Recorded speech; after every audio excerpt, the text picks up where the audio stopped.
Praise the lord. దేవునికి స్తోత్రం.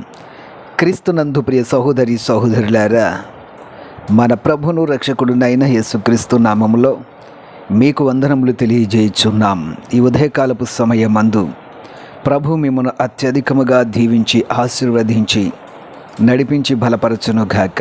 ఈ దినము యొక్క వాగ్దానము, యెహోవా దృష్టి నీతిమంతుల మీదనున్నది, ఆయన చెవులు వారి మొరలకు ఒగ్గియున్నవి. కీర్తనల గ్రంథము 34వ అధ్యాయము 15వ వచనం. క్రీస్తునందు ప్రియ సహోదరి సహోదరులారా, దేవుని యొక్క దృష్టి నీతిమంతులైనటువంటి మన మీద ఉన్నది. ఆయన చెవులు వారి మొరలను ఆలకించుచున్నవి.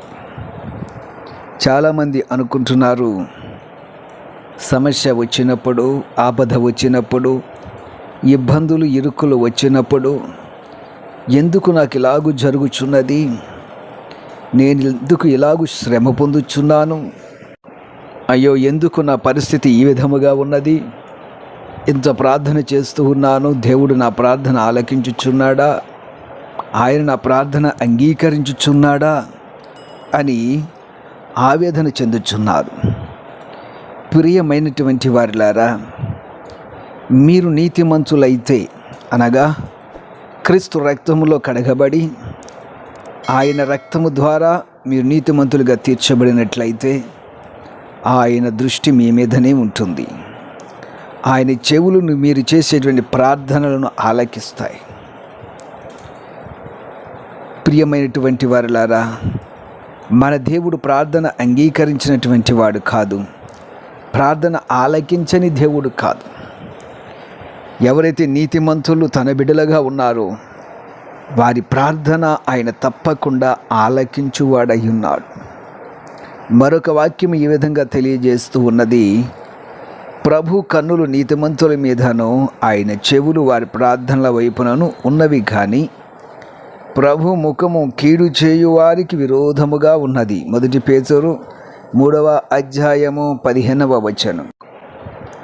దేవుని యొక్క ముఖము కీడు చేయు వారికి విరోధముగా ఉన్నది. ఆయన కన్నులు నీతిమంతుల మీదను ఆయన చెవులు వారి ప్రార్థనల వైపును ఉన్నవి.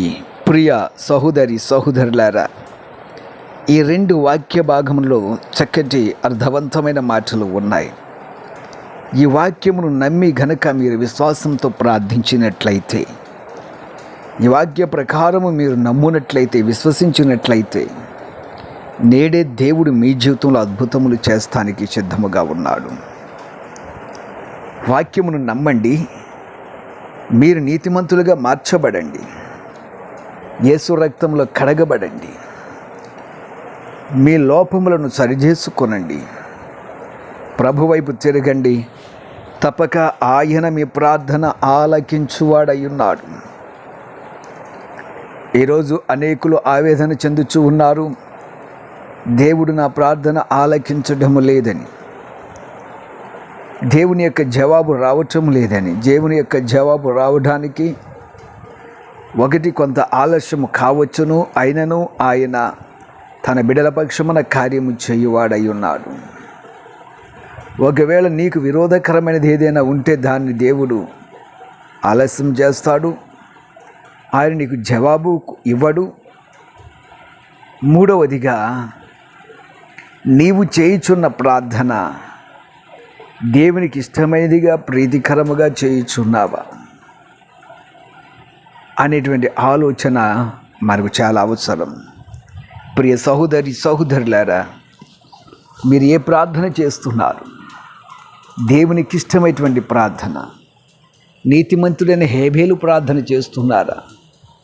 నీతిమంతుడైన నోవహు ప్రార్థన మీరు చేయగలుగుతున్నారా? ప్రియ సహోదరి సహోదరులారా, నీతిమంతుల మీద ఆయన కనుదృష్టి ఉన్నది, వారి మొరలను ఆయన అంగీకరిస్తున్నాడు. తప్పక నీ ప్రార్థన అంగీకరిస్తాడు, నీ సమస్యల నుంచి నీకు విడుదల కలిగిస్తాడు. అట్టి ధన్యత దేవుడి ఉదయకాల సమయమందు మీకు అనుగ్రహించును గాక. ఆమెన్. ప్రార్థన చేద్దాం. ప్రియ పరమ తండ్రి, జీవాధిపతి, రక్షకుడా, విమోచకుడా, సజీవుడవైన తండ్రి, వారి మొరలను ఆలకించుచున్నావు. వారి ప్రార్థన అంగీకరించుచున్న దేవుడు, ఇదిగో నీ బిడ్డలను కృపతో నడిపించండి. నీ బిడ్డల జీవితంలో జయమును, విజయాన్ని అనుగ్రహించి ఈ దినము నీ ప్రత్యేకమైన కృపతో నడిపించి బలపరిచి వారి విన్నపములను అంగీకరించమని యేసు నామమున అడుగుచున్నాము తండ్రి. Amen, amen, amen.